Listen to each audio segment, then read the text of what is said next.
property from an R12 to an R11 zone.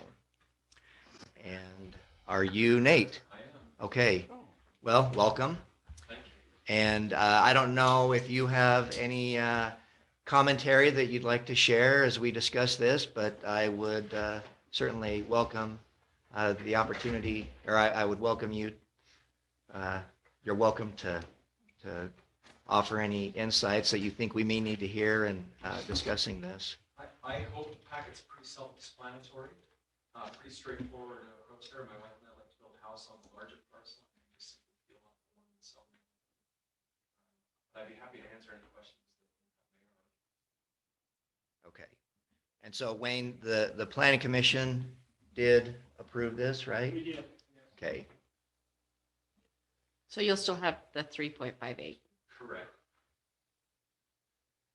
All right. Any thoughts, comments?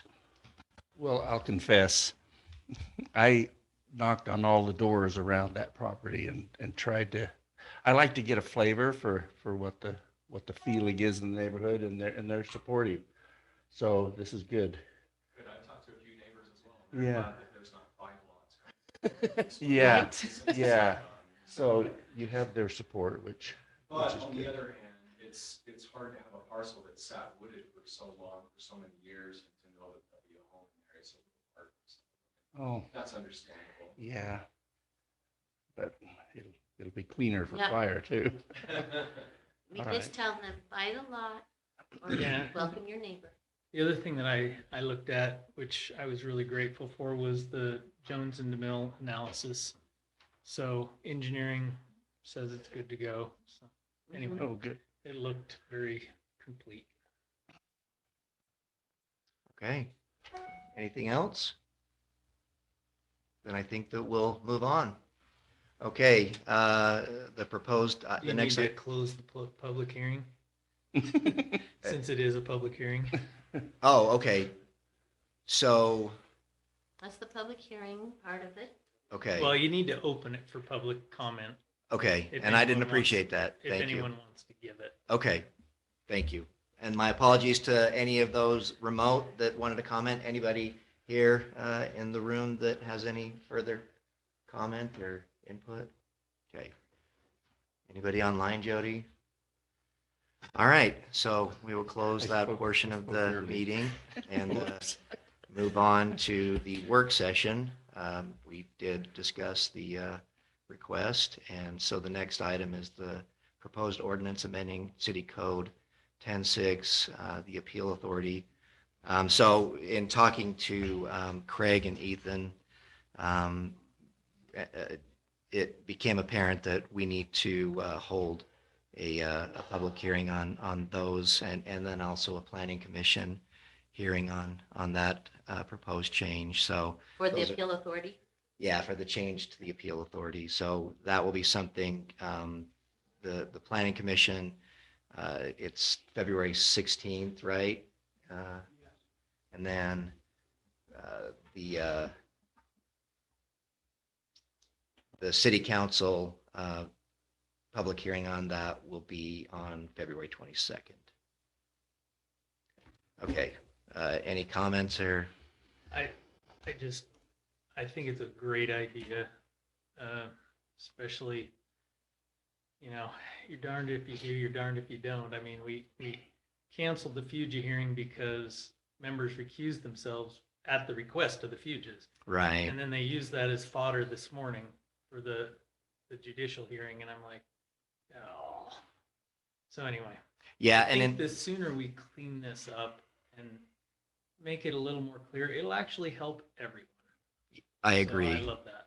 And Craig was saying that, he's going to recommend 3 or, at least a few different attorneys that will serve in that capacity. So it won't just even be a single person. And Vaughn Paquel actually, in speaking with Craig, he may be able to even lend a hand in that role. The one thing that we do need to also be mindful of is the fees that we charge.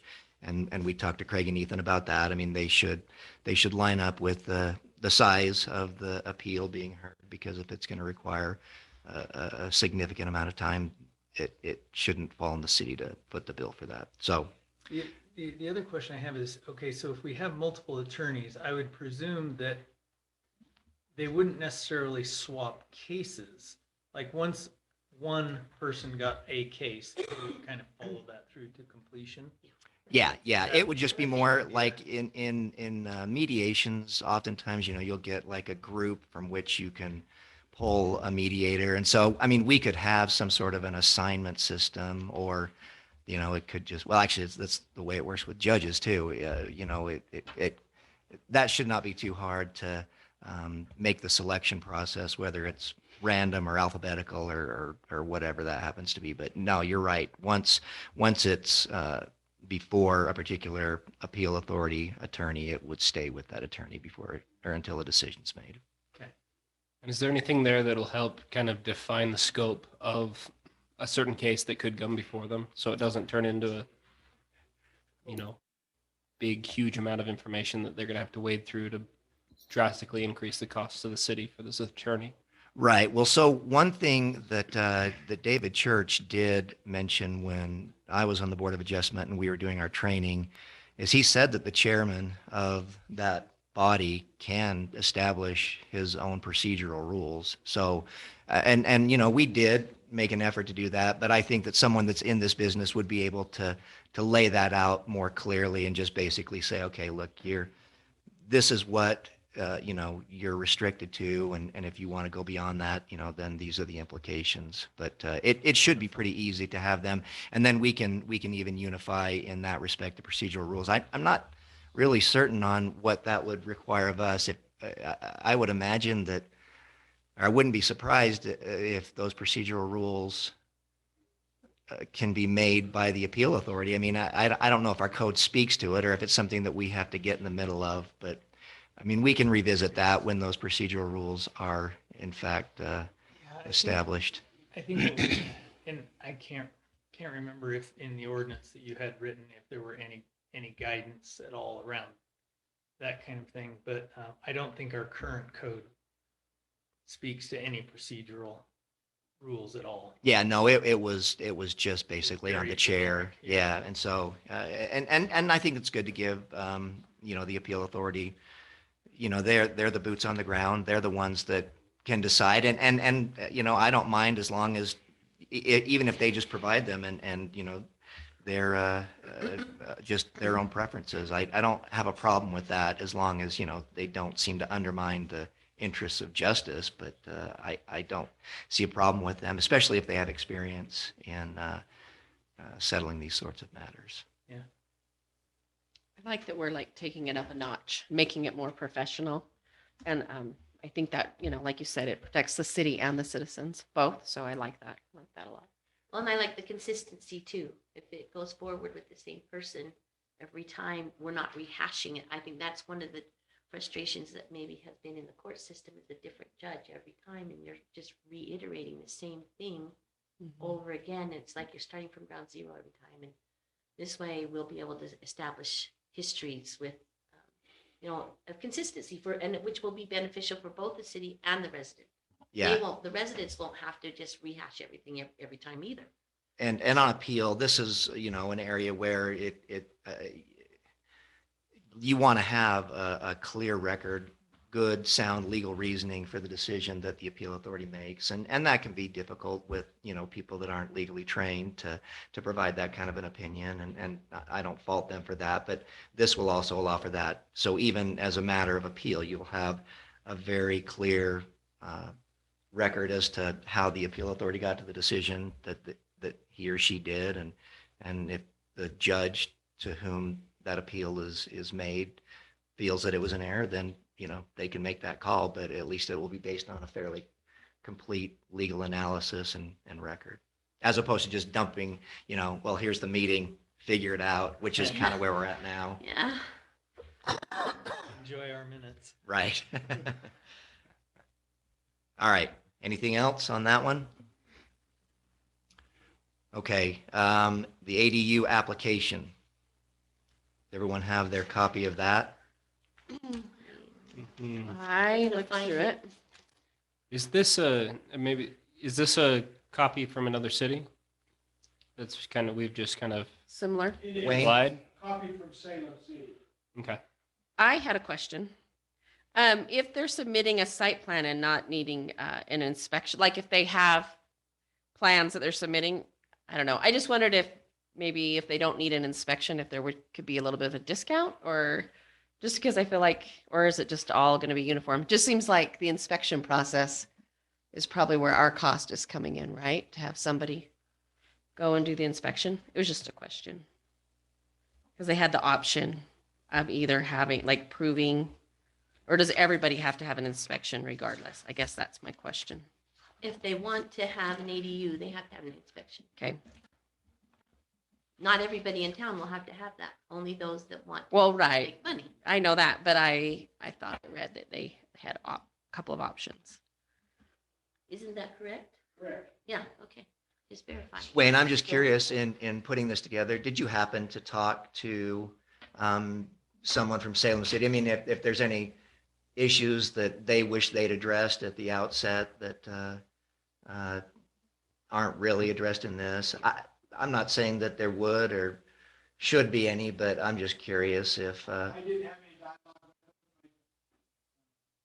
I didn't have any dialogue with them. I just went online and downloaded their application and their ordinance and looked at that and tailored ours to theirs, except for the application is pretty much word for word as they had done. Okay. I think the city to waive any kind of inspection, the city would be taking on some unnecessary liability and making some assumptions. And this is a one-time inspection. It's not a yearly inspection or every time a new renter comes in. It's a one-time inspection, just like a home inspection would be for a new home. The So, only time you'd have to update the inspection is if they did a remodel, and that would be going back to regular building. permit correct. Yeah. Yes. And inspection.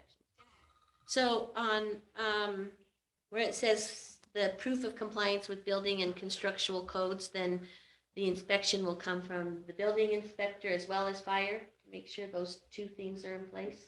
It looks like a lot of the cities are just using building inspecting to do it because it's fallen under that IBC IRC for smoke detectors and carbon monoxide Well, detectors. What we have to look at what's in HB 82, because there's a specific list of things in there, egress and parking, and it's Yeah. all in there. So those aren't listed separately for the citizen, are they? No, anywhere? we should probably come up with a list of the things that we'll inspect, just so they know what we're, Yeah. So they're prepared to Come have in Some site. of look that would at, be under yeah. site plan, right? The site plan would be all of those things that you're talking about. Parking is included under that. Well, we're supposed to have sewer on it and a lot of other things, but I don't. well, you want to Well- go in, you want to go in anyways, because if somebody's trying to rent out a room in a basement and all they have is sheets hanging on the 2x4s, Yeah. you never know. Yeah. It's not quite livable. Oh, sorry. And that was my thought, was under site plan, layout of existing and proposed building and parking areas, including floor plans as applicable. I'm wondering if we could put in just underneath that a secondary set of check boxes that just delineates all the different things that they have to have.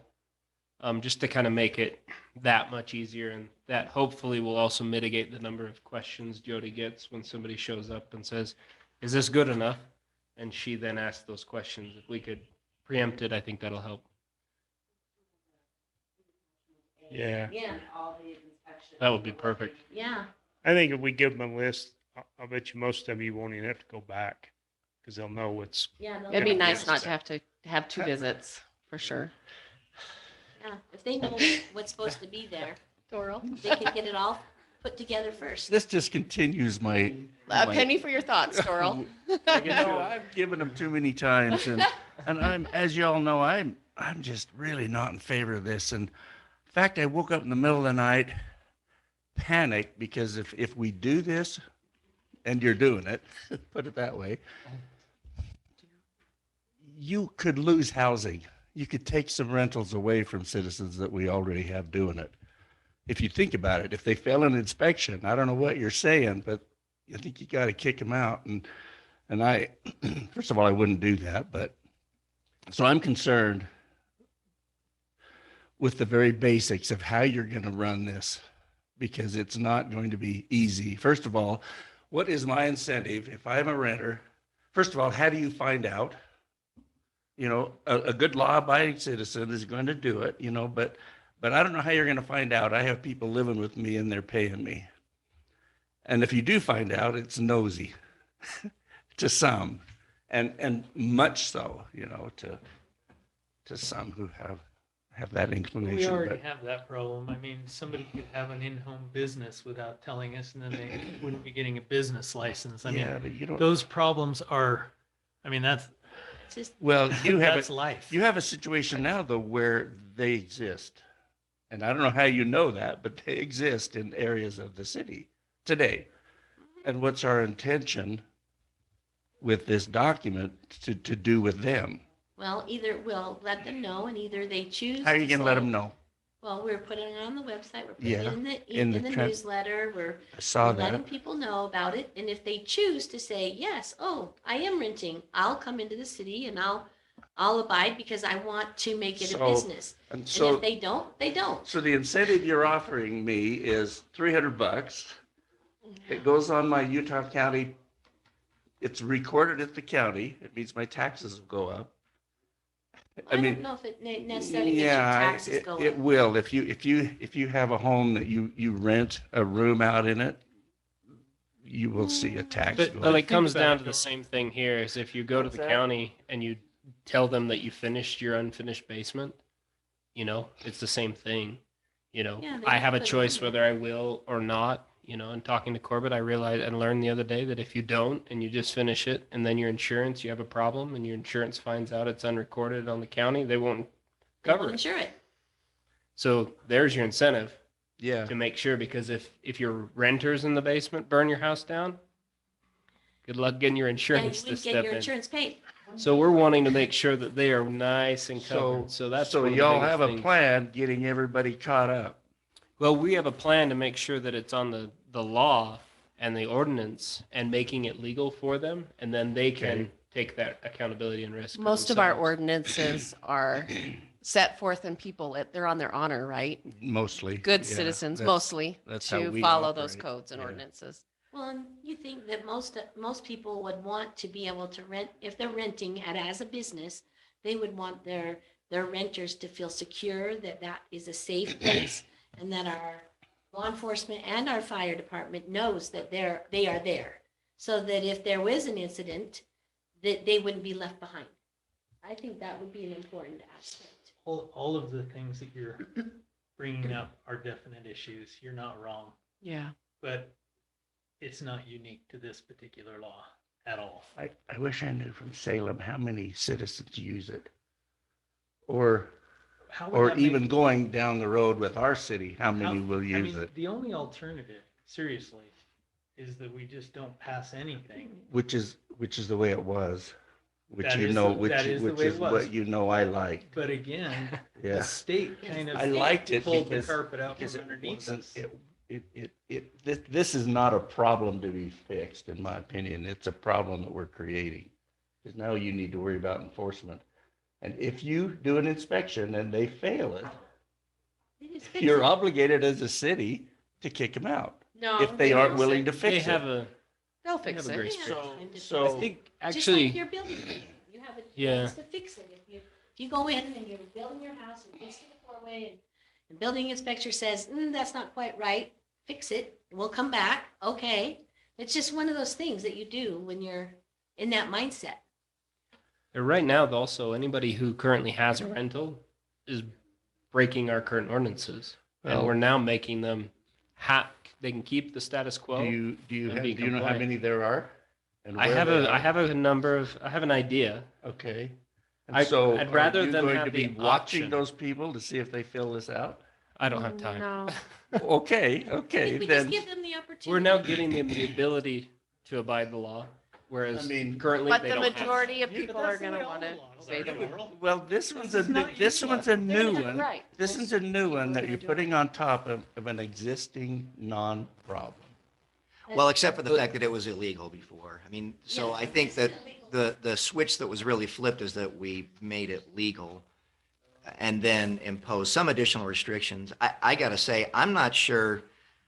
I mean, I've said this in other contexts. I don't like the idea of a police state, but there's nothing wrong with us enforcing our laws either. I mean, it's something that is okay if we have established a law that and if residents want to say, well, it should be tweaked in the following ways. I mean, that's the democratic process. But as far as we've made an effort to comply with what the state requires, and I think also met some minimum threshold of safety obligations on the part of the rental property. And so even in terms of going forward and enforcing, I mean, again, I don't want to just, Go house to yeah, house. yeah, Are sick you the hounds renting? on them. But No, I don't think there's any problem with us enforcing our laws either. I mean, and migrating toward that. And that can be more of an organic process, really. I mean, we can start off with those properties that, will, based on the honor system,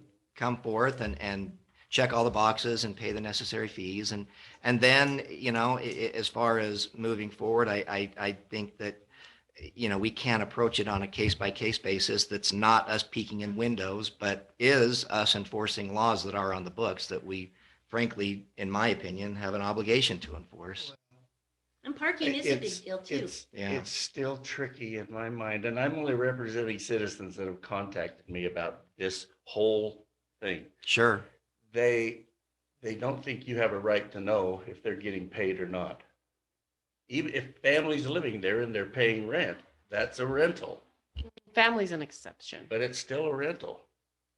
Oh, I But don't know that's where- even where do you carved out divide in the our line? ordinance, right? The state- The state statute is that it indicates that it's a non-family, it's Mhm. an Yeah. owner occupied, Family's an non-family exception. rental. Okay, so now you're if you have digging your even family in more there- into the home and who's there if they're family, which is a broad term. In our ordinance, a family is a paragraph of definition, and it's a good one, and it's accurate for these times. But I'm telling you, there are people in the city that have people living with them, and you got to find out if you want to do this, you got to find out if they're paying rent. You got to find out if it's Well, built. the rent for us is we don't have to find out if they're paying rent. All we're finding out is if they have the business license. If Well, they've you done do, the because if application. someone's just living there and We they're don't not care. paying any rent, you can't do It's not our this. business. Right. But it's the Right. same with All other we're saying is- ordinances, that if citizens are breaking other ordinances, unless someone complains or we happen to notice it, how do we know? We don't. We're not gonna go knock on every door and make sure that every household is in compliance with every ordinance in the city. Yeah, I don't have time for that. I know, but you find out. It's easy to find out. Just Well, in your they'll everyday either come lives. into compliance or they So, won't. They'll I- either say it's safe or they I've said won't. enough, but I think if you do this right, you'll have less rentals in the city because they don't pass inspection, potentially. So someone could be living there, and you talk about housing is short and limited, and there may be people living in places that are not up to code. I just know it exists. That's a good thing. No, but it happens. And I so- know it and so happens, the but- point But why is- would we as a the point city is, want do you to be want to okay with live in a that? little bit of a problem or out on the streets? So I'm looking at this But our by the way it's our written. what we have said that we will do as elected officials is the health, safety, and welfare of the community. And so I think that it's important that we recognize that and not just say, well, of course, anybody can live wherever and not consider the safety. I mean, we spend a lot of our budget on fire and training and everything else because we want our city to be safe. So why would we turn our eye and say, well, we only want this part to be safe, but not you, you, and you? You know, and it does come back to the insurance part as well, because if you're not recorded that you have a finished basement or that you have an apartment down there and something does come up, you would be on the hook for not just the replacement of your home, but also for any loss of life or anything else that happened with that family that you have now shoved in the basement without any safety protocols. So it is a little bit more than you just have a bed to sleep on. It's that you have a bed to sleep on and you're safe. And I can appreciate what you're saying. Oh, yeah. I think just keep in mind that most of the stuff on the list is going to be safety items like you talk about. I mean, you look at that family that lost their life back east, they had no carbon monoxide tester in the home. Everybody died. Simple. They should have known if it would have been inspected as a rental, they would have been forced to put them in and different outcomes. Same with egress. You put a ladder on the window well to get the kid out of the basement. So, I mean, if you sell it as a safety, I think that'll help a ton. And really, that is what it is, bottom line. Yeah, I mean, It's a safety it's ordinance. safety for everybody, the city and the people staying there. Well, Seth, I just mean, want to follow up on this ordinance and see what happens over the next year. Yeah, If it may not even be used once. I think that's a Just fair be point. prepared for that. Yeah. They say that statewide it's about 5%. Once this law's been passed in other cities. Is that a it's worthwhile about- law? It's about 5%. Well, So it's- 95% are breaking the law? No, 95% choose not to have an ADU. I choose not to have Five- an No, ADU. well, I know 5%. that, but. 5% actually choose to register and have an ADU. That's the stats. And so Yeah, that's the and that so the average stat stat. you're interested in is How many how are many breaking the have an law? ADU? Because and we don't already register? do, because we already do. No, we know that. No, nobody's ignorant on that one. And there are angry citizens already I've had quite a few that that, have called that me have, since we that passed have this. bit my that have ear said, for 2 "Thank you. years. I feel like I can finally do this. I can remodel and I can change some things around. And my husband died last year, and I wanted to rent out the basement, but I never One felt final like I could comment, before. Carrie. I was very disappointed in that representative. I knew more about that bill than he did because he was reading it for the first time here. Well, remember, guarantee- he wasn't a representative when it passed. So Yeah, I think that he was down. going a year back. He was. May 2021 is when it passed. He was on the vote. He said he voted for it. Now I was very disappointed. And if I can't get a representative or senator, somebody here that tells me why, and I get at least one of my 12 questions answered, I'd have felt better about it. That was brutally painful for me to watch. And I love the guy. I think the guy's a great on all the other matters that he's worried about. But on this one that I really wanted my questions answered, Right. 0 answers. And to be fair, I hadn't asked him to come prepared for that. I had asked Senator McKell, and then he got stuck at the Capitol in a meeting. And so he gave his apologies for not being able to come, but that was his, that's the assignment I gave to him, and he was not able to join us. It taught me something that I didn't want to learn, that I think your people are voting for that stuff and not even reading it. That terrifies me. All right. Well, and I But anyway, appreciate, but yeah, I'm done with this, your but point is taken, Doral, and I appreciate that. And I think that your suggestion to revisit it and, do some analysis in a year's time, give it a trial period. That's a valid exercise, I think. Maybe there are elements to the safety checklist that need to be pared back or something, but the fact remains in my view that we needed to make them legal. And I think it's reasonable for us to have some minimum safety thresholds. And the enforcement, it's a tricky issue. It's a tricky issue no matter what law we're enforcing. But, I think that, we can move on from this point and Yes. always keep it an Yes. issue that we can revisit. So Thank you. Mayor, on this, we're voting on this tonight. Can we vote on it without that addendum of what that safety checklist will be specifically? Can we at least vote on this as it's presented to us, knowing and with a motion that we will add the addendum of it, specifics of what will be looked at? Well, that's a great Or should question. we have it wait till next time? My preference would be to have the final, I don't like voting on incomplete information, so if there's a downside that you can see to that, I would appreciate, Well, I would defer to Craig and Corbett and Jody, because they're the ones that administer this. We're talking about the idea of, this is kind of the skeleton of what we've been saying, but we talked about having an appendix with all the specifics on the checklist. So how long would that take to put something together? And is it something that is already in our code someplace to where we're not really adding anything, we're just attaching it? It's all in the code now. So, So- I mean, we could, Yeah, So I mean, technically, I'll we put a could list pass this together and work with tonight, Corbett and showing Jody that and we're just Wayne. adding Yeah, existing code. so that it would be consistent with existing Yeah. ordinances. Yeah, it's all existing ordinances, it's Okay. the exits and. So we're just Yeah. making the checklist to make it The easier parking, for and the the, parking, Yeah, and they'll just draw residents. The from parking's that in existing addition. information. the parking portion, the extra space that's required, that's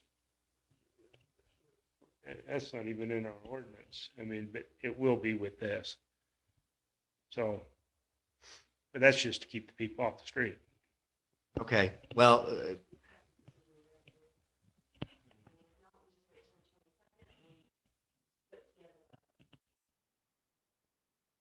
Is there anybody looking to get this application in tomorrow?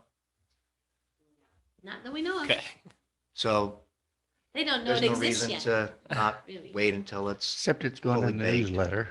We'll put it in the newsletter next week to say, be looking for this, and Okay. in 2 weeks, we'll have the application ready for you to check and see if you're interested in doing this. and the application will be, I mean, that's separate than the ordinance itself anyway. I mean, we could Mhm. really proceed with the ordinance and then the application could Yeah, be we something separate. passed the ordinance last time. Yeah.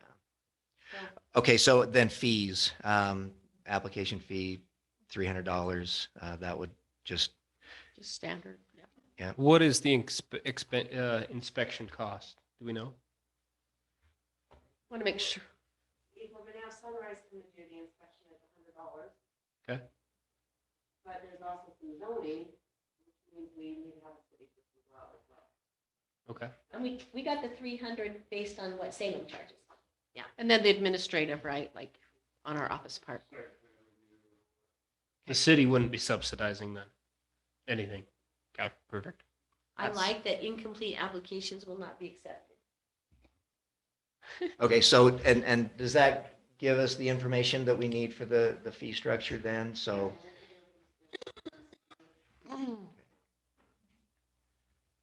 all right. Any other thoughts on that, on the fees?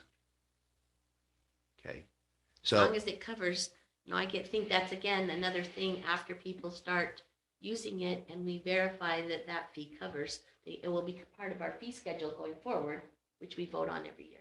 If it needs to be changed, we can We just don't vote on want a change. yeah, so we're to be not on the red on subsidizing that. it. Right, Yeah. never want to Exactly. subsidize.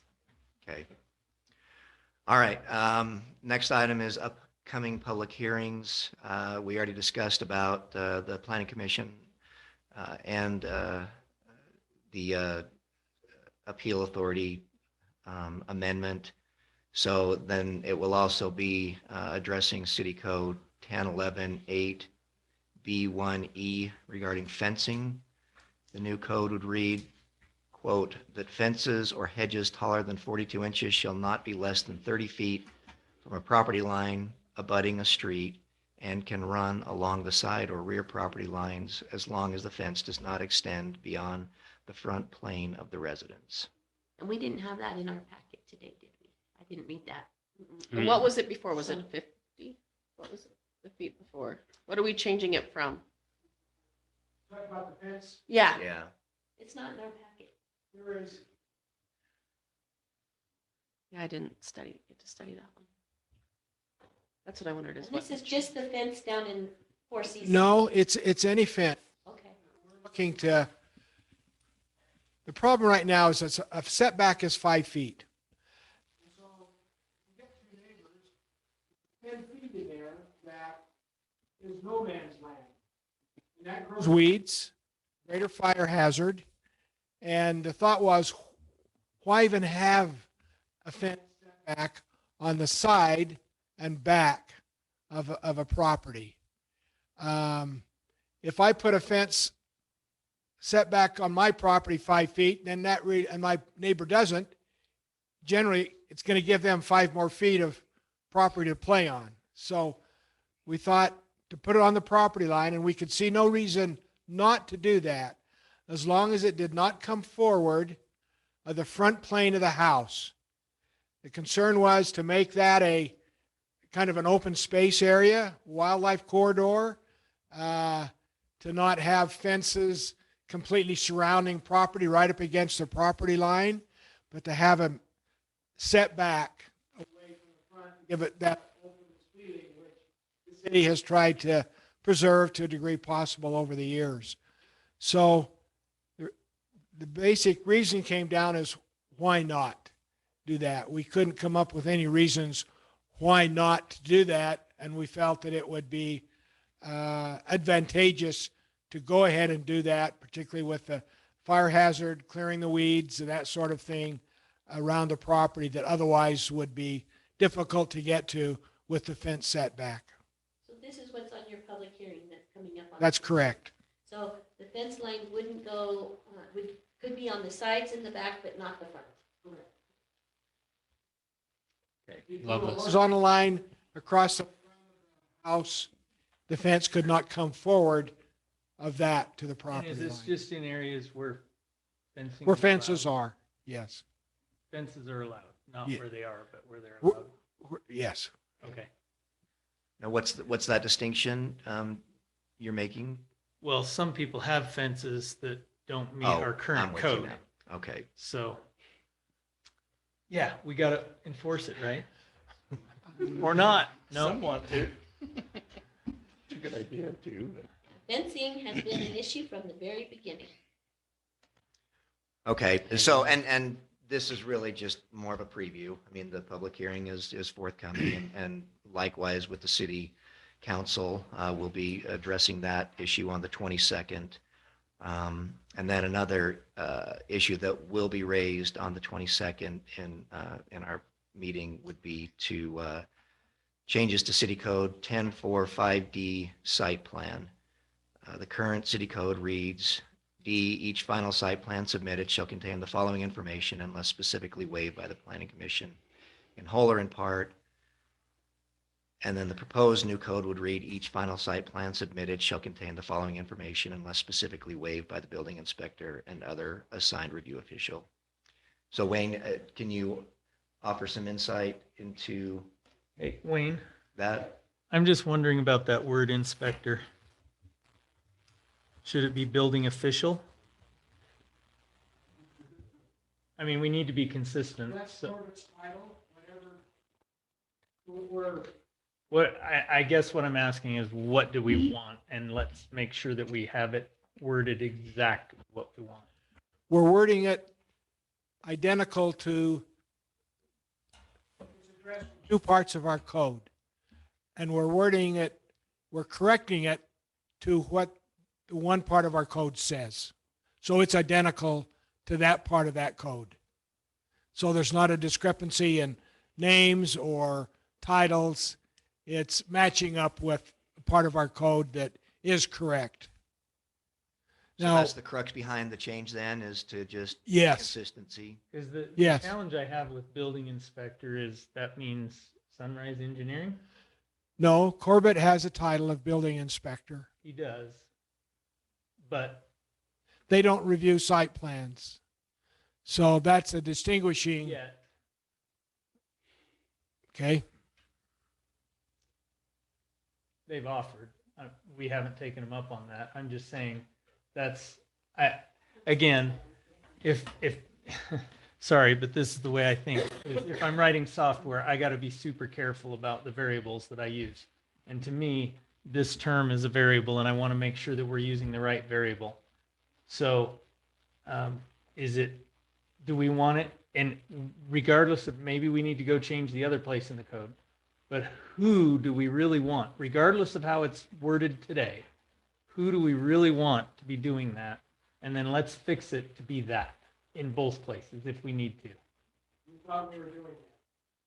So we want the building inspector to be able to do that. Okay.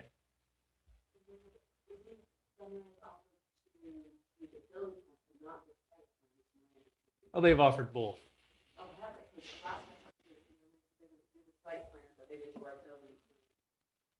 Yeah, and again, I'm trying to think of the other engineering firm that offered, Jeremy's building firm or engineering firm offered to do site plans as well.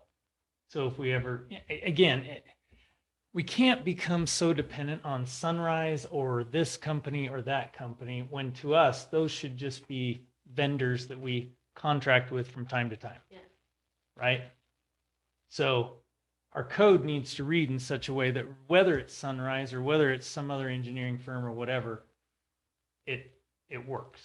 That's the only point that I'm trying to make. Okay. Does it hurt to use both names and or? City inspector and or building official?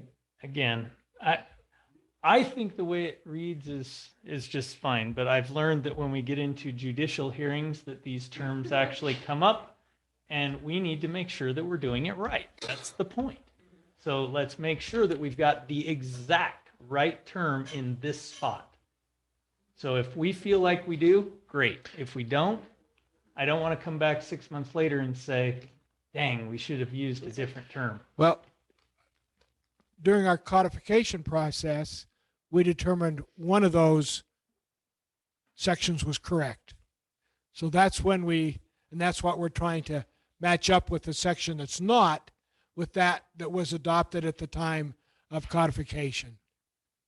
So I guess we can go through a number of reiterations of that. Next year, maybe something else will come up, but that's what we're trying to go back to is what we ended up in the codification process to match that.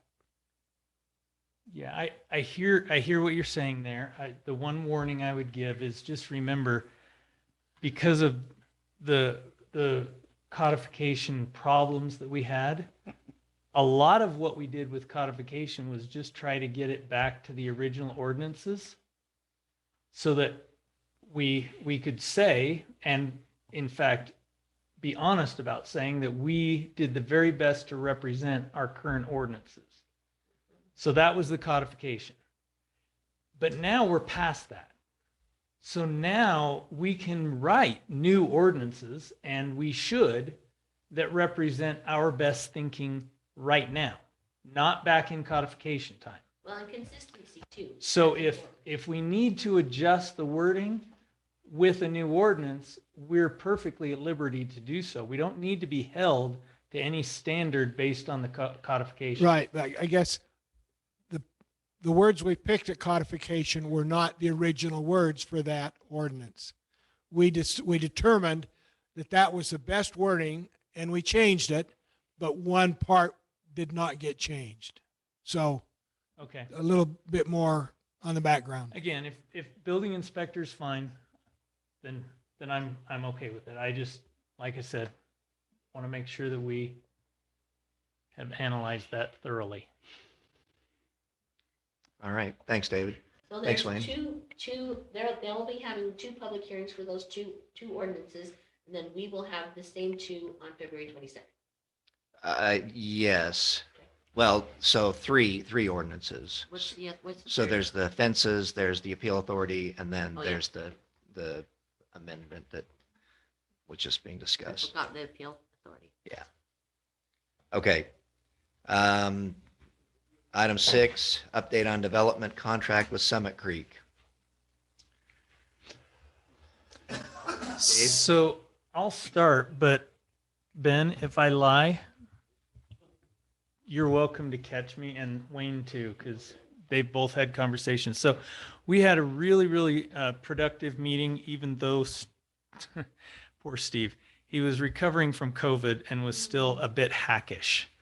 But we had a really productive meeting. I think we came down to the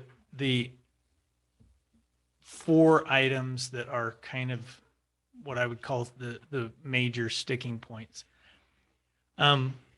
Most of those, well, of those 4, I think most of them can be solved. There were question marks needed to be figured out. One is Summit Creek would like an easement granted by the city up to their 300 acres that they own above essentially the water tank. And so the question came down, well, okay, what kind of easement would you like? So they need to answer that. We're waiting for them to answer that. The other issue was regarding the roads that are kind of at the end of Eagle Nest and I'm going to leave it that way because there are two roads. One now terminates in a cul-de-sac. The other one goes over into Summit Creek, but it's unpaved. However, both of them have been given to the city as part of the previous construction, but they're kind of not really good for anything, specifically the one that isn't done. And so Summit Creek would like the city to give that back to them. They then want to redraw some of their development in that area, and they want to make use of the one that's a cul-de-sac today and turn that into a through street, but a private through street that would then come back into the Summit Creek development. So Wayne brought up that there's a process we have to follow if we're going to convey property over to a private organization. And so we just need to follow that. So Summit Creek has essentially asked us to, until we have gone through that process, they kind of want to push pause on the development agreement until they know for sure that we're able to give them that. Oh, Polka. now I feel like I'm at Oktoberfest. So I have a question because I live at the top of Broad Hollow. Is there going to be another access point for that 300 acres or just Broad Hollow? Is there going to be, will there be another road? So before I answer that question, let's back up a little bit. And because you said something about deep forest. Because no, that would be the only access because that's the only access the city owns. Okay. But the real question, and this is why I asked, what type of easement are you wanting? Is it a pedestrian easement? Okay. I have no grief over people walking up a road to get to a mountain. I mean, we do that all the time and it's okay. But if it's like a semi-truck easement, I might be a little more concerned. So anyway, it depends on what kind of an easement they're asking for. So that's why we asked them to come back with, what are you really wanting to do with that 300 acres? What are you wanting there? And so they're still coming back with that. Just wondering, because my neighbors have all asked me. And I don't blame them for asking. And that's part of the reason why we have to find out from Summit Creek, what kind of an easement do you want? And then we can come back and we can say, well, we're okay with that, or no, we're not okay with that. Just especially with up there where you look at where that new house is being built and then we have, the gate and the water, there's power boxes. There's just not a lot of, There's not a lot of room. there's not a lot of room right there. So I'm Yeah. just really curious how that would work. And we made sure that they knew that you cannot build a city compliant road there. There's just not enough space. We don't have enough road there. Okay. So they know that, but again, that's why we have to let them come back and say, what is the easement? So was that an accurate portrayal? Yeah, I don't know if I can allow them to speak during this part. I Yeah. agree. Okay, which parts weren't? No, you're fine. Okay. All right.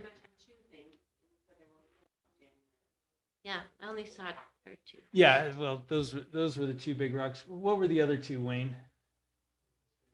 Oh, the open space. Yeah, open space and trails. So there's two parts of the open space. One is as part of the Mountainville overlay zone, there's a certain density requirement. And so Summit Creek, when they did their current plat that they're working off of, met that density requirement. But anyway, there was a mistake made. It doesn't matter who or how, where some of that open space was then sold to a homeowner, which of course defeats the purpose of the density requirement as well as a few other things. So what we're asking as part of the development agreement is that the open space somehow be protected. That it is open space, it's on the plats as open space, it can't be changed without prior approval by the city council. So, and I emphasize prior because we did in fact approve Yeah. that change but it was after the fact. And honestly, I felt like we kind of had no choice because it had already been done. So it was kind of like, well, what are you going to do? Unwind that purchase agreement or whatever. So anyway, so the idea is that it would require prior approval. The second issue having to do with open space has to do with the trails, which currently are not accessible by the citizens of Woodland Hills, when that was part of the agreement that we made all the way back with Don Meekum, was that those trails would be accessible by citizens. Summit Creek has a legitimate concern that if you just open it up to everybody, then you've got kids with bikes, motorbikes, whatever, and now they're having to pay to maintain trails that are getting ripped up. And so some kind of protections need to be in place, but we still feel like we should, that we want the original agreement honored. So anyway, those are some of the big concerns. And I would chime in that sometimes it feels like us and them, and I would like, we could have some crossover, we could have some trails that connect. I'd like it to be more one big city. Yeah. It feels like a lot of separation sometimes, so it would be nice if there was a way we could do that respectfully and be able to use the trails and, have them carry over. Yeah, and I think that's exactly what we tried to convey was, okay, they've got some very good points, Yeah, you have to absolutely. protect. I mean, you don't want kids going in there and destroying property. But at the same time, we want access that was part of the original agreement. So anyway, that's another one that I think that one was on you guys to go back and try and. Okay. I just think too, like if there's access, we'd have more interaction and more, I just think it would be good for unity. Just my opinion. So anyway. Okay. And then the other one has to do with the ordinances not applying once the development agreement is signed. So any ordinances that we pass, except for the ones that are mandated by the state or federal government. And I just felt that was too broad. So in their mind, they've been told that that's kind of boilerplate language. And so it's on me to talk with Craig and find out if that is indeed boilerplate or if maybe we could. So saying that any ordinances that are passed by the city going forward after this is signed would not be effective to the citizens who live in the Summit Creek development unless there's No. state statute? Not the citizens. Okay, that's where you got to be careful. It's not the citizens. It's really about the development. So like if we said that now we need 50-foot wide roads, I don't know how wide our roads are right now, but anyway, Supposed to be 50. 50. okay, if we said we needed 51-foot wide roads and we passed that ordinance, then that would not be applicable to the Summit Creek development because the development agreement was signed. And to be fair to them, again, it's important that we realize that would make sense. one of the things they're looking for is they're looking for some kind of stable ground under which to do this development. And again, I understand that. And I think that is important that we give them that. But again, if we find out that roads can no longer be built with asphalt and we have to use something else, then the city can't be handcuffed to say, we can't pass an ordinance. So the question is really what kind of ordinances can we pass that would be okay? So anyway, that's a little bit of a sticky situation there. All right. Thank you. Mayor, Yeah, and I had one comment, David. please. In conjunction with the vacating of our portions of a couple of public roads, Summit Creek is willing to pay for some of the development that did not happen, that was supposed to happen, as a trade-off for giving them some of this city property in the form of roads. So since both these areas are part of the of the agreement, Summit Creek has asked to put the development agreement in pause for a bit until we can determine whether this is something that the city wants to do. And taking the pulse from a public hearing and back to the city council, they feel that it's a significant part of the agreement. If the city decides it's not in the city's best interest to do that, then that will change other parts of the development agreement. As Summit Creek has talked about paying for some of these, for some of the other development that the city may be required to do.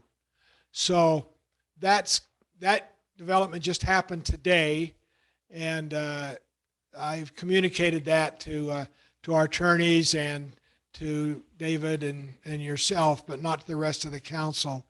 So until and Summit Creek has done a lot of analysis on that, and they're willing to share that with the city as far as the estimated costs to do one versus the other. And the city will need to take a look at that and do some of its own analysis to determine if it is a proper trade-off, so to speak, with making adjustments in those two portions of the agreement. So anyway, that's kind of where we're at now. That development agreement is on pause for those major issues. We can still go forward with some of the other things that are being worked on, but not to the completion of the agreement until these other matters are further addressed and there is a decision by the city council that it is in the best interest of the city to make that trade, that exchange, so that Summit Creek feels comfortable with that, and then go forward with the rest of the agreement based upon that having been approved. So just to be clear, the city already has an obligation to develop certain aspects of those roads. So we would be, in exchange for turning over that property, be basically saving ourselves the cost of having to do those improvements that we would otherwise be obliged to do, right? Correct. That's kind of it in summary. Okay. Yes. Yeah, and I think if there's any part of this that I think the city can help, it would be to expedite this review, not shortchange it, but just be on top of and move this review forward as quickly as we possibly can. Because again, we're either on the hook to do that development, including completing one road and putting things down on that cul-de-sac so that the platted lots can be sold and whatever. And Summit who are we on Creek, the hook to? I'm just curious. Summit Creek owns most Okay, of those so lots anyway. We're obliged to do it for the benefit of Summit Creek already then? Yes. Okay. Yes. So basically what we'd be doing is exchanging. Now there are 2 lots that are not owned by Summit Creek. And I think it would also behoove us to contact whoever owns those lots and just make sure that they're okay with the plan moving forward, or that they have an opportunity to give input, just part of the public input. But anyway, honestly, the one road is kind of a no-brainer. I think that's no big deal. The one that is a little, and I say little bit more difficult is the cul-de-sac road, but honestly, it's not that big of a deal. As we looked at it on the map.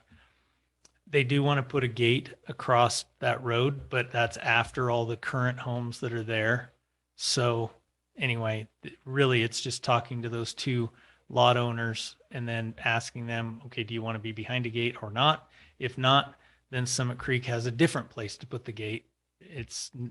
Anyway, so it's not. And that's that all big part of of the, approaching those owners. Are you suggesting that someone? Sorry, just so you know, we've tried to reach out to them, so we're making an attempt also. Yeah. Perfect. All right. So are they working on the plan and engineering specs and drops? Well, so of what we're they talking have about? they have a preliminary plan already. Okay. And they've shared that with us. And so, I mean, you can see kind of the rough idea of what they're planning, they won't have a final, it's kind of a chicken and egg thing. They need the development agreement before they're willing to spend the money to do Makes all the sense. engineering and everything for the other plan, but they don't want to, anyway. So Gotcha. it wouldn't be fair to us, for us to ask them for that level of detail until we have a Well, even development just agreement like in a place. Google Earth scratch Sharpie. For sure, yeah, we have Something. that. Oh, they've got that. Perfect. Okay. All right. Thank you. Sorry, that took longer than I thought. Well, that was very helpful. All right. City council reports. Councilmember Hilliard. Okay, so 911 Special Service District, that meeting's coming up, so nothing to report there. Beyond there, still, I believe, still looking for a new kind of department head there, but we're working on that one. So, number 2, though, the South Valley Solid Waste District. This one is actually, I need your guys' insight or any of your concerns potentially. We've got a vote tomorrow to approve, because they're going over the final budget numbers to approve the new transfer station, which will be in Spanish Fork. Right now, it's currently looking around $30 to $32 million. And that transfer station will be able to drastically increase their capacity. They're going from 2 compactors to 3. And then a 4th, I believe, is dedicated solely for recycle, which will also eliminate a lot of their bottlenecks. They'll be a lot safer. It's going to be a fabulous facility. And so they're just looking. If the numbers all come back, that bill for them will not increase our dump rate at all. If it goes over that, then we might have to. Then I think the board won't actually approve it without a lot more work. But they believe they can get that in. So I was able to speak with Bob this week to get his feedback since he was the one prior there. And so he and I are on the same page to vote affirmative on that. Unless anybody here has anything that they know of or concerns around that vote that would like me to ponder voting a negative. I think as long as financially it's not impacting the residents, I think it's good. It's been absolutely fabulous for me. I've actually really loved. Bob said he got stuck with solid waste because nobody else wanted it, and I'm loving it. It's a lot of fun. The perks are great too, and the smell is just the best. But really, what it's been amazing is working with Terry. So the head of the transfer station he's brilliant. He is a finance genius. They're netting this year over 400 grand. And not most, but a lot of this money is coming from savings that they've been able to build up towards this. They're building out there with the Sunrock development out by the 911 and the animal shelter. So it's just right over there.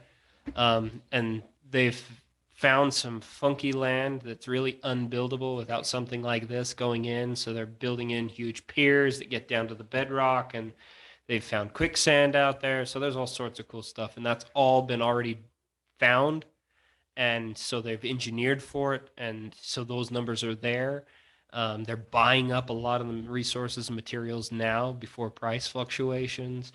They're partnering with Sunrock because Sunrock's putting in their own facility there too. And so they're going to be helping subsidize a lot of those things because they're already there on site and working to build it as well.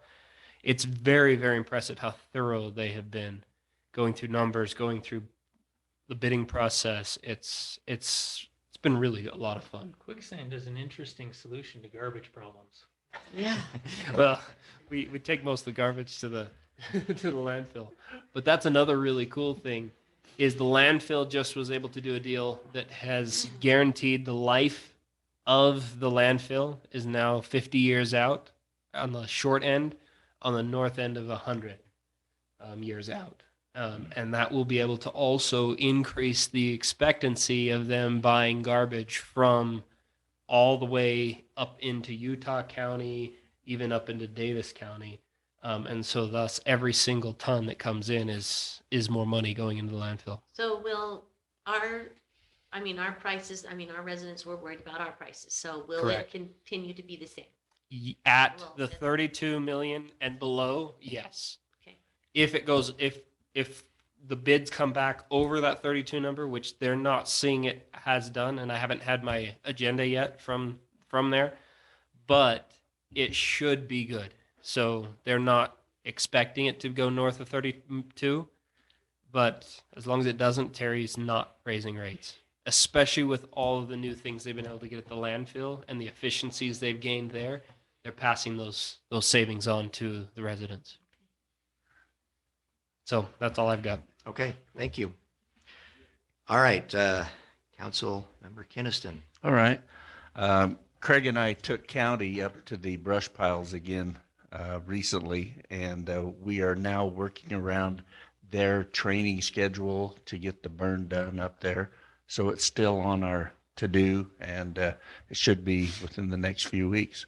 Great. So still going to do it, just trying to schedule. We need to give the residents a warning. Yeah, we're going to. We We will. will. I think Yeah. we will. We'll get a few calls if we don't. Can we pass out like marshmallows and hot dogs and things at the burn pile? Might be like a big party. Bring a long Long stick. stick. It'll be a hot- Yeah. Is there anything else, Craig, you want to say on? Okay. Gotta get it done while there's still snow on the ground. Sheesh, it's He's supposed to be ordered- like There's a lot of, 50 at there's the a end lot of of the week. snow up top. He's ordered more snow, so. We're Okay. just waiting on county. Want to get that burn done. Working on some things that I talked to the mayor about. Okay. But, yeah, nothing else. That's all I have. All right, great, thank you. Council Member Lunt. So South Utah Valley Animal Shelter, they don't have a meeting until March 15th, but I did speak with the director and talked to her about some of the issues. We're doing a vaccine clinic here on May 14th. We'll advertise and get ready for that. It's a ways out, but it'll be much warmer then. It'll be nice. So What day, May 14th? May 14th. I guess we just clean out the bays. They kind of bring everything else. We do the advertising. And we have to have someone, she said Carrie's done it in the past, done the paperwork for the licensing. No. So we have to have It's been somebody Jody. do that. Scary That's no. been Jody. Has it been Jody? Jody. Carrie'd be happy to do it. So we just have to have one person to help with that. And it should be pretty easy. And then I'm going actually tomorrow morning. I'm going to go meet her and just walk around the facility and kind of take a tour and see what they need. Their biggest challenge lately has just been staffing, like everybody else. They've been super short staffed, so their hours are really short right now. Kind of weird too. They do like 10 to noon and then they stop and like clean and disinfect and then they're open again from 2 to 5. So they have like special Corona hours. But anyway, so that's all I got. Okay, thank you. Council Member Malkovich. All right, for Utah Lake, there's a couple of things that are going on right now. We haven't met since I last reported our meeting, but is House Bill 232, which is Representative Braver, which is the Utah Lake Authority Act, kind of changing the focus of how the lake will be managed in the future. That is being heard this week. I've met with him almost daily to give input from, I get calls from the residents who are concerned about different parts of the bill. And so he and I have been meeting pretty regularly to give those updates. There are some things that the business community was upset about, so we've been talking with him about that. And so hopefully, and our legislators, our personal legislators know what our concerns are as it goes to the House this week. Then there's also the Lake Restoration Project, which is separate. So if you hear talk about the Lake Restoration Project, that is, I went to a presentation from them yesterday. I had seen it 5 years ago, and it has totally changed from what they did. One of the things that it seems, it was all the whole fantasy island type thing, right? People were like, whatever. What they presented to us last night was really fascinating. They said, how many of you have been to SeaWorld in San Diego? Pretty well everybody raises their hand, right? Those are these kind of islands. These are man-made artificial islands in Mission Bay. If you've been to Galveston, those islands in Galveston Bay are these kind of man-made islands that protect the shoreline. If you've been to Miami, those islands there are man-made islands. If you've been to New York City, there's parts of New York City around that are man-made islands. And so they showed us different capacities, and they had a panel of experts there to answer a lot of questions with regards to that. There's still what they have just recently done is put in an application for NEPA, which is the Environmental Protection Agency, federal, just for permitting. So it's not going anywhere for a couple of years because that's a very long, long process. So that has been put into place. And so nothing will really be on the radar till then, but they're trying to get the permitting in place, et cetera. If it doesn't pass, they won't do the project. If it does pass, they're working on some funding options. It's not going to be a taxpayer project. It's over $6 billion. But at this point, they will be bonding themselves as developers, and having a big development for $6 billion. There's 3 different types of islands that they're going in. Some that will just be for wildlife mitigation. So some of them will just be for habitat. Some will be kind of similar to what you might think of as Lake Powell when you go there and you just pull up and camp. Right? There will be some of them that are like that. And then there is a portion that they're deeming to be community developments, that is where they feel their payoff will be on this going forward. It's a very interesting presentation. Of course, as a member of the Lake Commission, we are neutral. We are looking at both sides. So tomorrow I actually have a presentation with them and the Conserve Utah Valley individuals, as well as the sponsor of the bill and another legislator who's against it, all coming together at the Capitol, and we're going to have about a 2-hour meeting to discuss all of this. And so that has been kind of an interesting thing. So after we voted on that resolution, I saw a lot of news about this island thing you're talking about, and the city of Vineyard is going bonkers. They put $5 million into it. There's a lot of negative against it.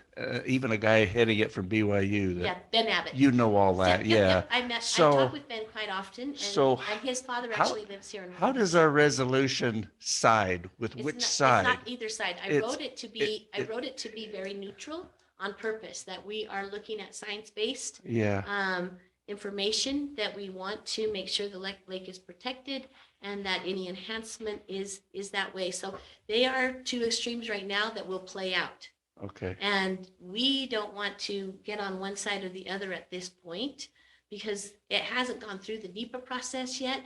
And you don't want to make policy decisions based on the emotions of one side or the other. It seems They're like there very is high a emotion. lot of emotion, yeah. There's So- emotion on both Tons. sides. Okay, There is some potential to really have the lake be an asset. Right now, if you ask people, well, do you boat on Utah Lake or do you drive your boat up to Jordanelle? A lot of people say, well, we go to Jordanelle. And so we know that with the population coming south, that the entire lake will have a city around it, right? And so what you were talking about with Vineyard, what they're trying to do, I talked with their mayor, they're trying to kind of jump ahead, and they're spending a lot of their city resources to make their shoreline attractive. So it's not about the Well, they project. don't want the traffic. There's They- all kinds of They are issues. making, they're making decisions whether that project goes through or not to Mhm. enhance their shoreline. And so they're building some museums and some restaurants and some trail systems and other things that Vineyard is spending. I think it's $5 million on a development project because that's what their citizens have asked for.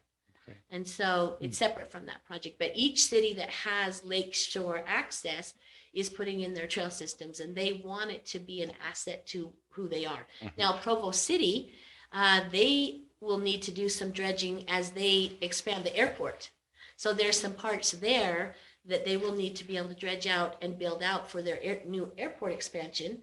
They also have to be concerned about all of the birds because you can't have birds Right. that are used to flying there to now be in the airplane. That's not a good sign for either.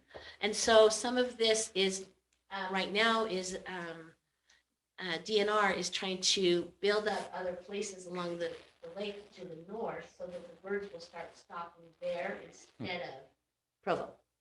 So it's starting to work. They've done some projects with the Delta, Provo River Delta, as well as the Wakara Way, and the birds are starting to go there instead. So that's good. I wanted to fill you in just really quick on a couple of bills that affect our city. I talked to the mayor. He's okay with me saying this. So every Monday, I have a 2-hour meeting going over the bills of the week. And then every day we meet an hour to say what's going on today. And so today there was a couple of bills, 3 bills specifically that impact our city. One is House Bill 169, and this is with the disaster response. This is the bill that Representative Burton told us about. He is sponsoring it. It is if we have an emergency that any of our paid employees could be then designated as emergency response personnel. They would be paid their normal rate, and we know that they already kick in when there's emergency. We've had that experience, but this just makes it by statute that you can take them from their current duty to a new duty. The mayor and council can reassign them temporarily to a disaster. The other one is House Bill 96, which I had sent you previously. This is with regards to government records, grandma, as we know it. All over the state, there have been individuals who maybe abuse the system because you can get the first 15 minutes free. So you might come and say, I want this, this, and this, and this as a separate grandma, so it's always free, but it takes your employees 5 hours to fill it. And so what they are doing is limiting that you can only request free things every 10 days. And that way they're hoping that it cuts down. So either you pay because you want more, or you only get the free 15 minutes every 10 days. Now, this does not apply to the media if they're going to be getting a story out or whatever, but it does apply to just regular residents because they are realizing that it's become a burden to a lot of cities. And then the third one, which I think you will probably talk about, Janet, as you get more involved in the animal shelter. There's been, as some of us who were on the council before, we got a lot of emails about euthanasia. We And talked about things it, that have been actually. going on. So this went through today. It's House Bill 69, and it just verifies or confirms that euthanasia will be administered sodium pentobarbital or a derivative by intravenous injection by a hypodermic needle. Was So that just submitted or was that voted on? that was voted on by the Senate today and passed the Senate. So now it goes to the House for their consideration. So the 2 House bills went through the House today and both passed, going now forward to the Senate. And then this Senate Bill 69 will go past the Senate, will go to the House.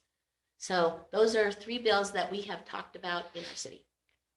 Just so you know, the animal shelter currently does the carbon monoxide Yeah. treatment with animals. So. And at least when I was there, they said, first off, it's used very seldomly, and it's almost, well, at that time, it was only on feral cats. Yeah, they It said wasn't they on- don't do it they- on dogs that have They that don't, people they have don't brought have to in. euthanize dogs very often at all, unless they're just in hideous shape. But it's really the feral cats that are the problem. And it's because administering a shot with a cat You that's gotta really take ticked, gloves. super hard. When I spoke with the director, she said that the challenge with the direct doing the injection is that it's a lot more traumatic on the staff because they're having to hold the animal down, they're having to administer that, and they are getting scratched by the cats and the dogs biting or fighting them on it. So they said it's a lot more traumatic, and that's why they have done it the way that they have. And this bill did come out of because of Utah County, South Utah County, and that's the reason it came. Now it will be statewide, and it is. There were only, I think, 2 votes against it today, so it's pretty. Yeah, there's been some It's big on its way to stories. passing. And she said they're actually already making moves to make the changes, but if it goes through, then it'll probably be quicker, right? They'll have to Yeah. comply.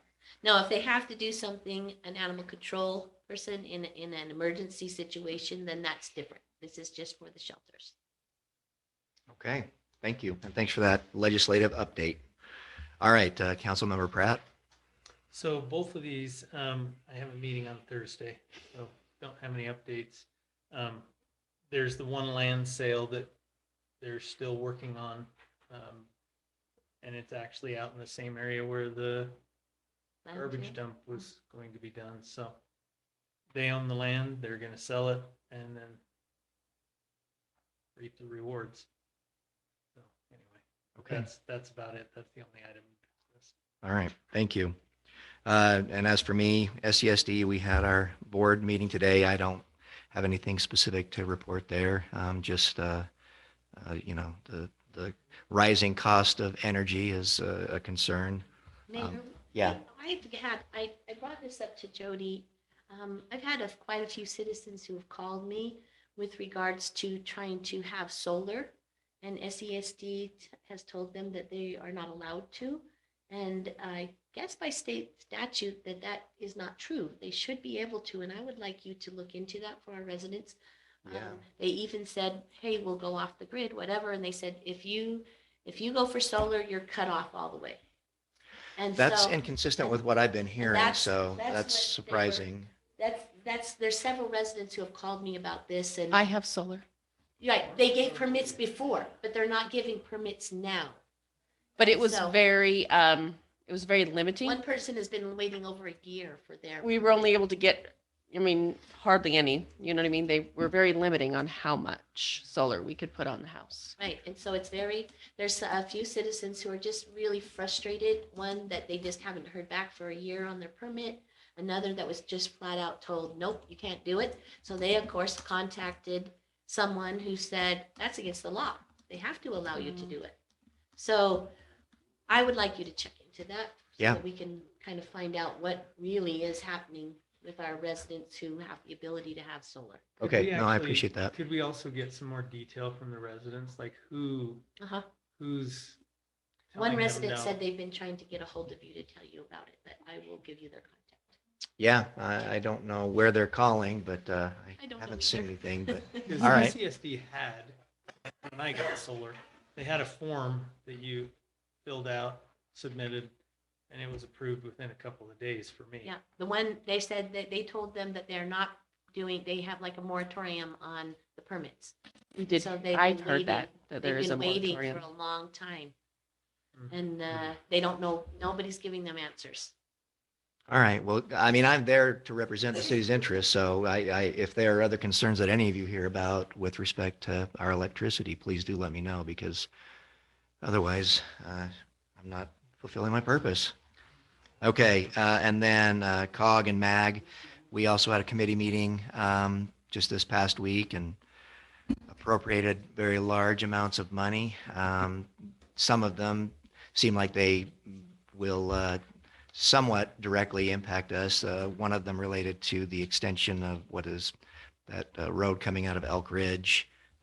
Salem Parkway. Yeah, punching all the way through to I-15. So that, my understanding is that's been stalled for almost 20 25 years. Yeah.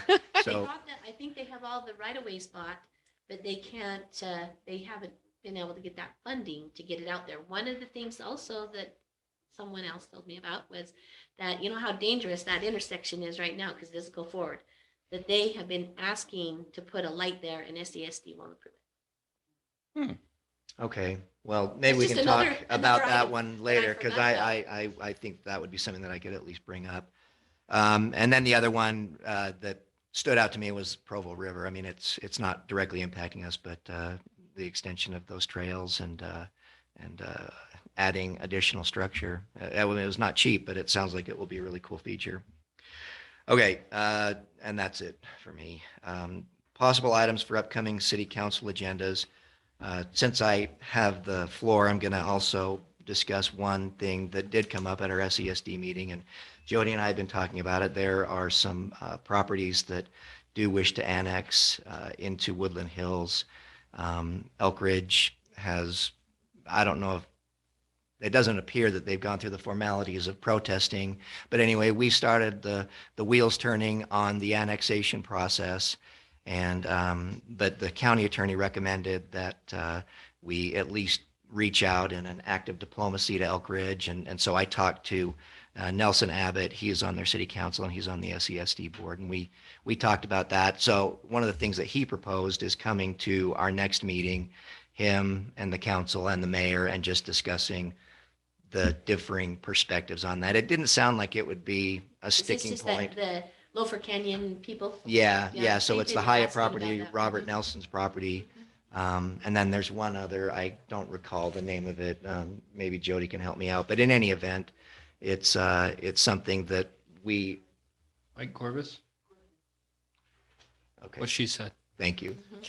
So it's something we started the process of noticing it up. I let Nelson know that. Like I said, it didn't seem like it would be adversarial, but they did want to come and at least present their Great. points of view. So I would like to put that on next council agenda. 'Cause Okay. The annexation process takes a few months, but as long as both parties agree, both cities, then it usually is a pretty seamless transition, isn't it?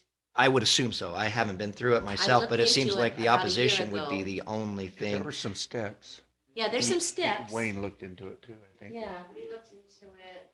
We have to have the application or the petition of the annexation accepted by the city council. And there has to be a 30-day notice of a public hearing. Then we hold the public hearing and then we can accept the annexation. So we're looking at the end of But Nelson did indicate that April. it had been something that had been kind of a sticking point under some administrations. I don't know all the history. I guess we'll get that next Remember, meeting. But utilities were an issue. Yeah. yeah, but Yeah. right now I believe the plan is to redirect traffic so that it doesn't feed out onto Loafer Canyon Road, and so that Okay. should Yeah, address that'll help. that issue. But yeah, I mean, so come Cool. prepared with your questions. Any other items that anyone wants to get on the agenda for next meeting? I always think of it and then I forget when we're sitting. I have a random question probably for the back row, but do we like our snow up on our mountain? Is it pretty low? Like, do we know kind of where we're at? Like on snowpack, I just seems like we haven't had any moisture in a while. No idea. I've heard it was low, but I just wondered. just because we haven't had I'm snow just for a while. thinking of next summer when it's hot and dry again. Yeah. We need Well, and snow. as it's sat there, if we do get a big dump, then we have to be worried about avalanche, right? Because it's now icy up there because of the melting and thawing and freezing again. So a new layer of snow could be something we need to potentially consider. Okay. That's all I just wondered. Thank you. So that closes now the work session. And Janet, I know it's your husband's birthday, so 60. I am fine proceeding without a break if everyone concurs, or if people feel they need a break, we can take Doesn't one. matter. I say go ahead too. Okay. I think we'll be, We'll be quick. Okay. Then let's call this city council meeting to order. And we will have a pledge given by Council Member Kinnison, followed by an invocation given by Council Member Hilliard. Thank you. Oh, they got moved. Yeah. If you'd like to stand and Yeah, we repeat the moved pledge. it. I pledge allegiance to the flag of the United States of America and to the republic for which it stands, one nation, under God, indivisible, with liberty and justice for all.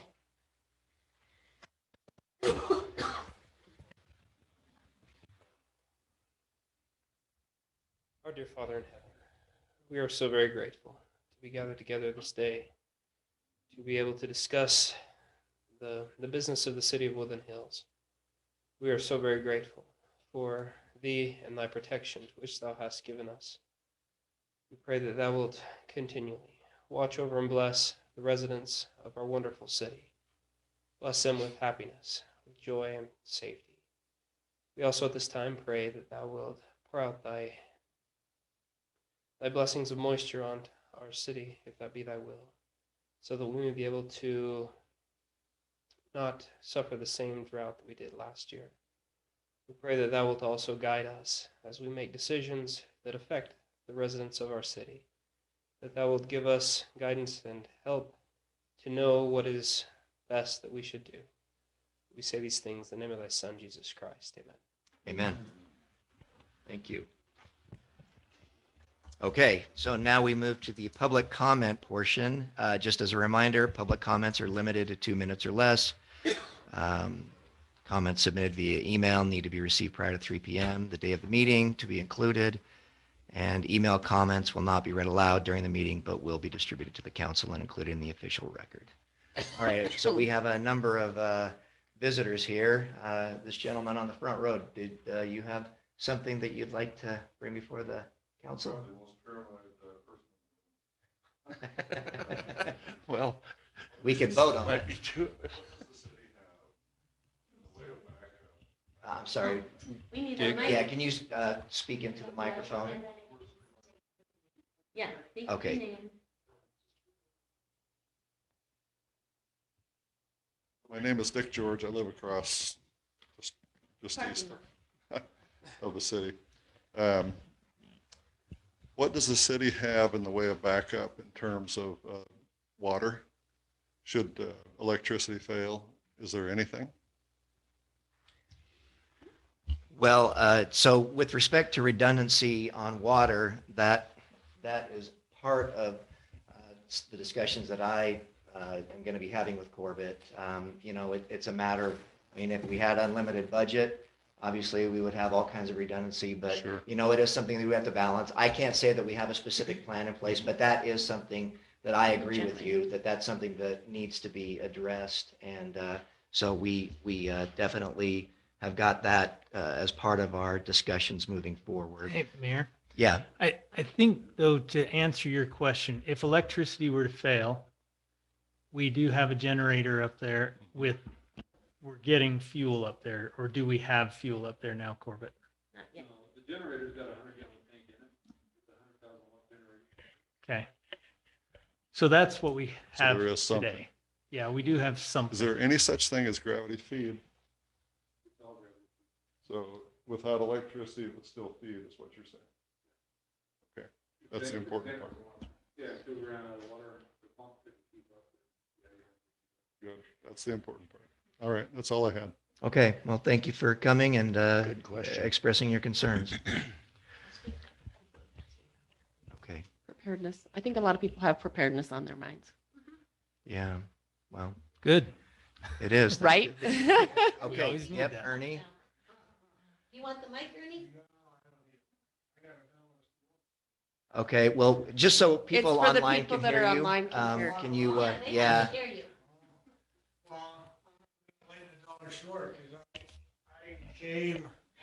I guess that guy couldn't sell his 4.65 acres down on Valley View, so he wants to divide it in acres, is that what? It's this gentleman right here.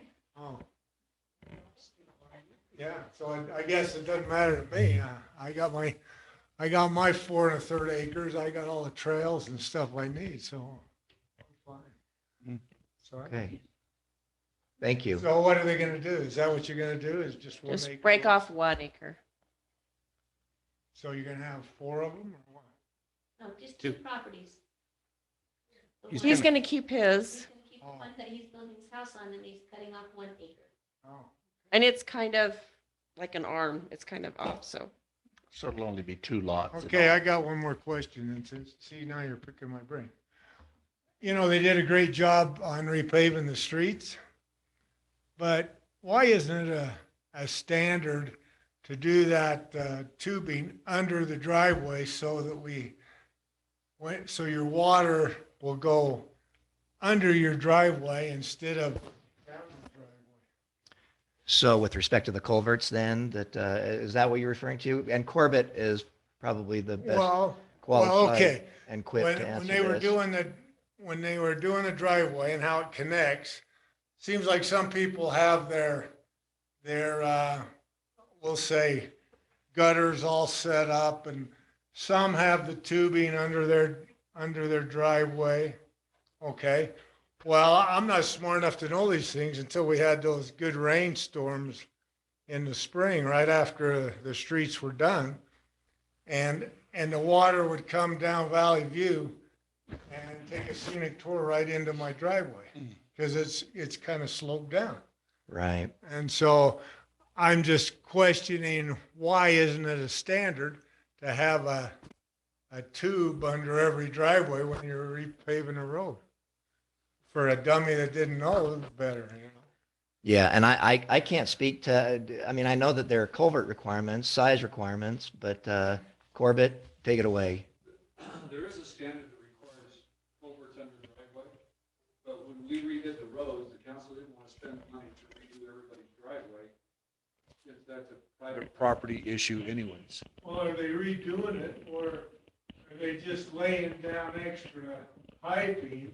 Because they're coming up to, let's say where I have the cement, they do the hard top up there, you have the cement, why can't they just do a little deeper and go over the tube?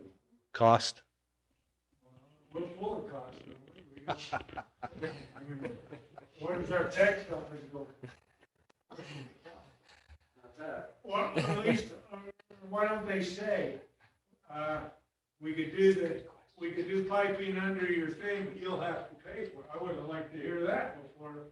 Now, if I wanted to do anything, I'm gonna have to do it myself anyway, right? You would have anyways. That's right.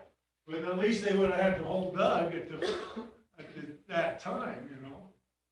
For just a dummy that doesn't do road work, they could have told the residents, I thought. Okay, well, and we appreciate the comment on that as well. I mean, it's certainly something we're happy to look at. I mean, you know, there are reasons why we strike the balance as we do, and so thanks for bringing it to our attention. It's just for dummies that have nothing to do with road work. They figure that they know what they're doing, and then it's finished, and it looks good and everything, but then we have a couple of good downpours, and you got a flood going down your driveway. Fair enough. Is that something we should consider? Yeah, kind of so- Going forward in our Well- other two phases. So just to speak to what you're talking about, you're exactly right. And actually, we've had the Public Works Committee. Well, let me back up. When Woodland Hills was first developed, so the older part of the city, we didn't have very good culvert requirements. So some people did, some people didn't. We didn't even have like drainage on the side kind of requirements. You see that in the newer sections of the city because we kind of learned from our mistakes and made new requirements. So in the newer parts of the city, like Summit Creek, they have to have culverts under every single driveway. And they even have sizing requirements around how big the culvert has to be based on flow. So we've learned a lesson. Now in the older parts, which I happen to be in one of the older parts, and interestingly enough, when they redid my water on Oak, we found my culvert. It was awesome. I couldn't believe they found it, but it was 3 feet down. So it was kind of useless. So anyway, it's one of those hit or miss things in the older part of the city. In the newer parts. All I would recommend is, if they're redoing that, if they let the resident know, or a dummy that doesn't know even about culverts, for instance, until it happens to you, you know, that, hey, if you want to pay a little extra, we'll put a tube under your driveway. Yeah, thank you. You know, and there's more than that, I'm sure, to do the, you know, how people have rocks to have their, you go down Woodland Hills Drive, you usually see some nice rocks on the side that make it kind of a reservoir type thing, you know. Yeah. Yeah, that was part of that road project, to do those rock-like ditches, which we do now, required for newer places. But again, to David's point, we didn't do that in the beginning, so. I'm talking about solar, you say you have solar panels? I do. You get 2 bills from SCS? I do. Me too. Not a fan. I don't like it either. I don't like it either, okay? All right, noted. And one more, after we got evacuated, those solar panels used to be on a program, and you get, and it's no big deal, because nobody's taking charge of it. You would get an email each month to show how many trees you saved, okay? Well, after we got evacuated and came back, that program's been down, and nobody gives a rat's razoo what happened, you know? Well, that's because all the trees were burned. No, that would be up to your solar provider. That's not the city and it's not Well, SCSD. most of the solar providers probably had a business by the time they. Yeah, but that was your provider that gave you that. Because mine gives me that each month. Yours gives it, is it called Indeed or something? Not Indeed. No. It doesn't matter. Okay. All right. Thanks, Ernie. Jody, do we have everyone here has already been? Yeah, of course.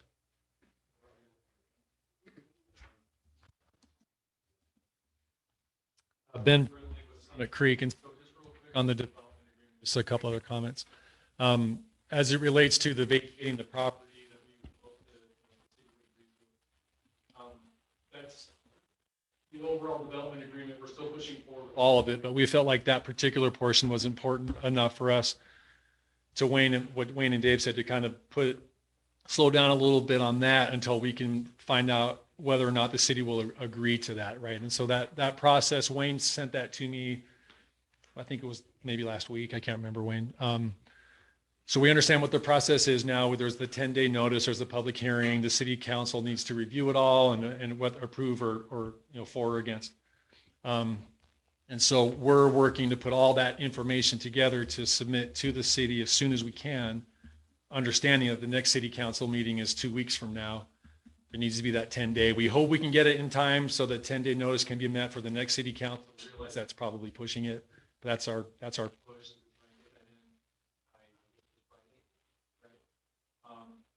My understanding that the first city council meeting in March canceled because that's the caucus, right?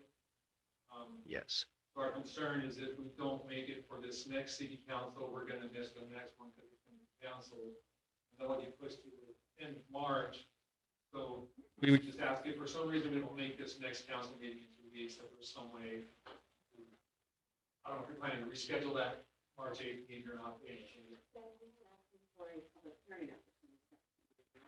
Well, That's not feasible. okay, I didn't know that. That's Yeah. okay. That will have to be published in the paper, off to the paper by Thursday with all the Okay. agreed documents. So That's fine. you Yeah. guys work miracle. Yeah, I'm kind of learning as we go here a little bit on after the, what that process is. Okay. Well, thank you. Anybody online, Jody?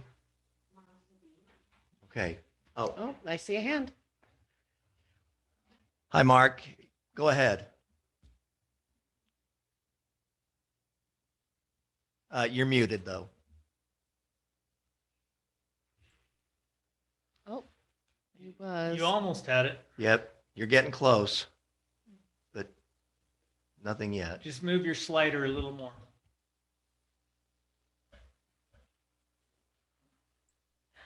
That's it. I thought it was there earlier. I guess I did something wrong.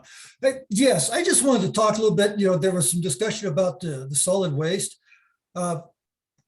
We've also had in the newsletter the benefits of recycling again, and we referred to, I think the newsletter referred us to Provo's website on that. And one of the things it talked about was the use of like junk mail and stuff can be recycled. And I think most of us probably get a good chunk of good section of junk mail in our mailbox every day.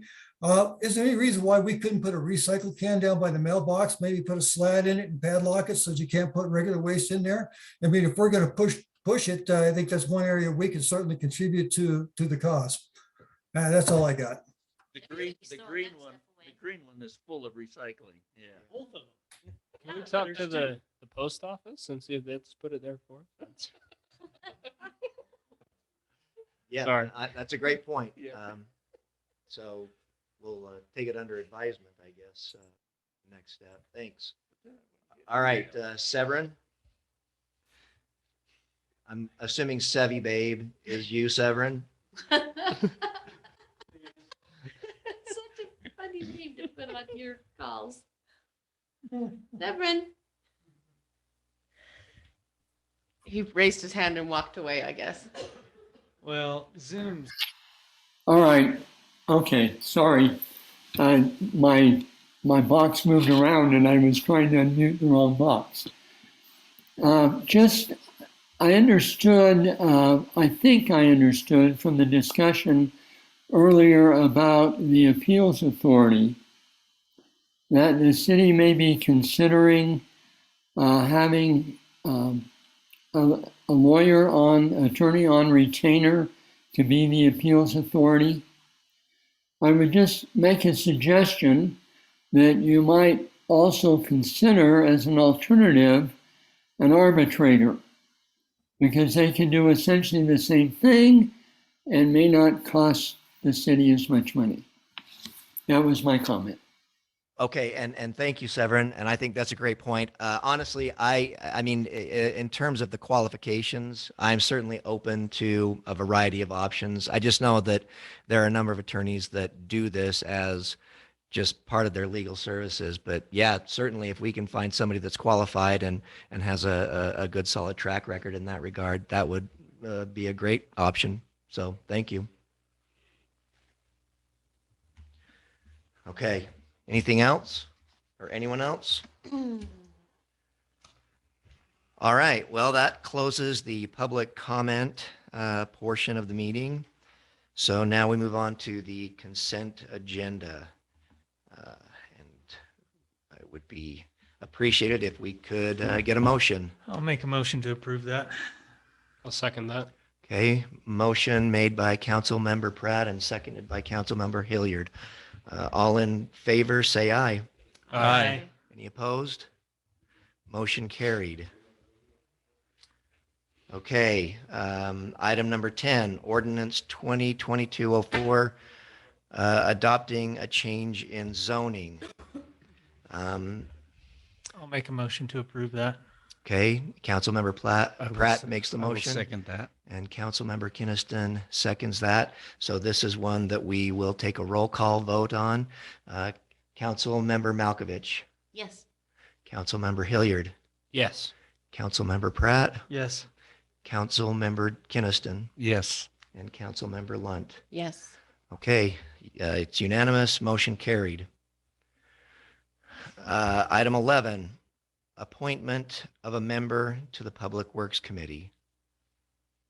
Now, we discussed We discussed that it last last time. meeting. Yeah. And then, but we couldn't make Oh, the yeah, appointment it's a Paul McCarthy, because Yeah.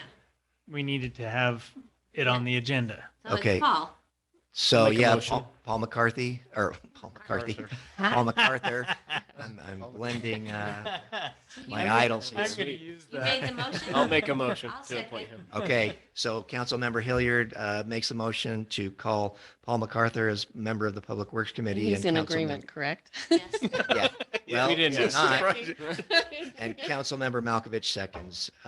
So Councilmember Malkovich, how do you vote? Oh, this is just, we I don't think have we to can roll just- call Oh, this one. roll call is not necessary. Yeah, Okay, only excuse on me. the All in favor, say aye. Aye. Any opposed? Okay, motion carried. And then approval of the ADU application. I think that we would need a motion to table that until next meeting because we decided. I think you can just table it. Yeah, you can just table it. You own okay. the agenda, so you. Well, do whatever you I want. thought I'd read somewhere that tabling did require a vote, but if you are saying I'm authorized, I'll table it. Consider it tabled.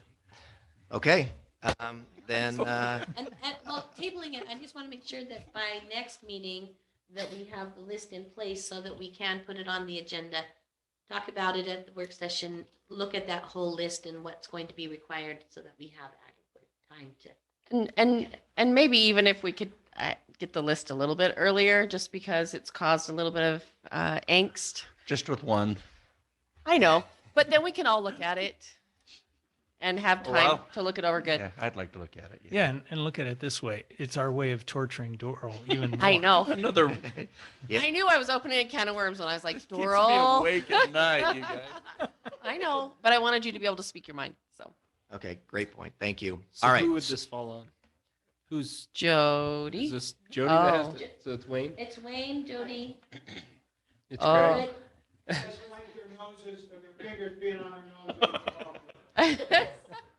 Yeah, you can do that. Okay. Take your good time, point. guys. Thank you. I'd be Okay. happy to help you with Okay. that if you need it at all, Wayne. Okay, then I'll entertain a motion to adjourn. I'll give a motion to adjourn. Okay, I'll second that. all right. Meeting adjourned. Thank you. Okay. You guys, I got to show you. We are out of here early. Old man.